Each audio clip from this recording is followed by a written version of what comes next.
बहुत समय पहले की बात है। एक सरोवर में बहुत सारे मेढक रहते थे। सरोवर के बीचों बीच एक बहुत पुराना धातु का खंभा भी लगा हुआ था। उसे सरोवर बनवाते समय ही बनाया गया था। वह काफी ऊंचा और चिकना था। एक दिन मेंढकों के दिमाग में आया कि रेस लगाई जाए।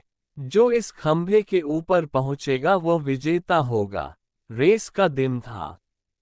आसपास के मेढक भी इस रेस में हिस्सा लेने के लिए पहुंचे। हर तरफ बहुत शोर था। कुछ मेढक सिर्फ रेस देखने आए थे। लेकिन खंभे को देखकर भीड़ में किसी को भी यकीन नहीं था कि कोई भी मेढक ऊपर तक पहुंच पाएगा। हर तरफ ये ही सुनाई देता, अरे ये बहुत कठिन है, वो कभी भी ये रेस पूरी नहीं कर पाएंगे। सफलता का तो कोई सवाल ही नहीं। इतने चिकने खंभे पर चढ़ा ही नहीं जा सकता। यही हो भी रहा था। जो भी मेढक कोशिश करता, थोड़ा ऊपर जाकर नीचे गिर जाता। कई मेढक 2-3 बार गिरने के बावजूद चढ़ने लगे, पर भीड़ में से आवाज आई कि अभी देखो ये गिर जाएंगे।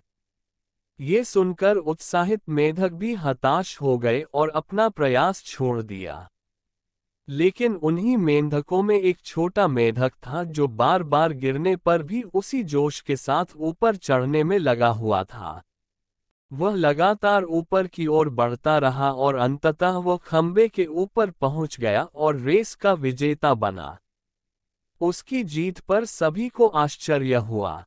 सभी मेढक उसे घेर कर खड़े हो गए और पूछने लगे, तुमने ये असंभव काम कैसे कर दिखाया? तुम्हें ये शक्ति कहाँ से मिली? हमें भी बताओ। तभी पीछे से आवाज आए, अरे उससे क्या पूछते हो, वो तो बहरा है। मेढक तो उदाहरण के तौर पर कहा गया है। वह मेढक हम ही हैं जो लोगों की बातें सुनते हैं। अक्सर हमारे अंदर अपना लक्ष्य प्राप्त करने की काबिलियत होती है, पर हम अपने चारों तरफ मौजूद नकारात्मकता की वजह से खुद को कम आंकते हैं। हमें डर होता है कि हमसे वह काम नहीं हो पाया तो लोग हंसेंगे। हमने जो बड़े बड़े सपने देखे होते हैं उन्हें पूरा किए बिना ही अपनी जिंदगी गुजार देते हैं। आवश्यकता इस बात की है जो आवाजें हमें कमजोर बनाती हैं। उनके प्रति हम बहरे और ऐसे दृश्यों के प्रति अंधे हो जाएं, तब हमें सफलता के शिखर पर पहुंचने से कोई नहीं रोक पाएगा।